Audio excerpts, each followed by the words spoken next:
Holy Spirit is a funny old bird, isn't she? Just when we think we got her pinned down, she just pirouettes out of our grasp, giggling. Just when we're comfortable with the way things are, we're challenged by her to discern what the Spirit is calling us to do.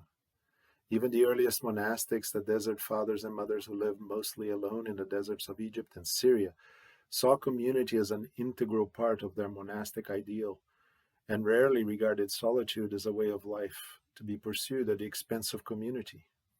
My own community was born from and constantly engages with the tensions between solitude and community, and that's why it's called the community of solitude. As we say, for some people, they just need enough community to support their solitude, while others need just enough solitude to support their community life. For 15 years now, my community has tried to accomplish both. You create a safe place for people to try out their solitary vocations while supported by others with a similar purpose. And we have been doing it remotely since day one. See, the insight is that what makes a monastery is not the walls or the beautiful chapel or the beautiful chanting. What defines a monastery is your heart. The heart is that one organ in our bodies whose purpose is to see community. The heart is an eye which sees the other as myself. And when it's properly purified, it actually only sees Jesus in my brother or my sister. This is not very far from the goals of the church. Both the church as a global institution and our own little expression at St. James. St. James has been more than welcoming home to me and my family. It's been that for the past few years. We came for the good food and the smiling welcomes, but we really stayed because St. James is that place where we can try out what it means to be a Christian. Try out our own vocations as Christians, not just to hear about Christ. St. James is a place to do Christ. It is a safe place to explore what that means, because St. James, as a community, extends to each that grace which can only come from those who are also trying to walk the same walk. This is why meeting in person on Sundays and other days of the week was so transformative.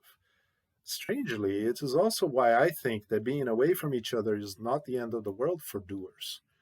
Of all the churches I've attended, St. James, with its active ministries to all the corners of Richmond, the US, and the world, has always been doing Christ in the streets, seeking to be a real positive impact in the real lives of real people where they are.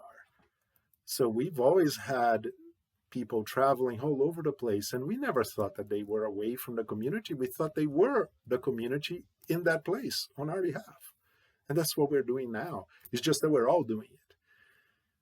Why do you think that a church that has been burned down multiple times has always been able to rise again and better than before?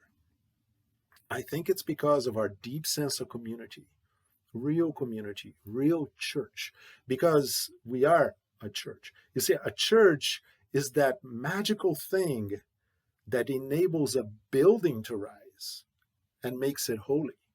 Buildings are just brick, wood, and stone. They're all over the place, right? But a church is special. Why? The sanctuary is amazing. Why? But the sanctuary is the outward and visible sign of our inward and invisible grace. That grace, which is what we call church, is electric and electrifying.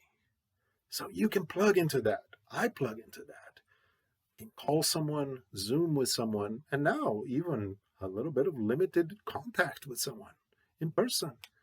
You can talk that good God talk, which people at St. James are so good at it. You can join us once a month, for example, at the Intentional Spirituality Group, so that you can have that intentionality in your spirit life. You can be inspired again by plugging in.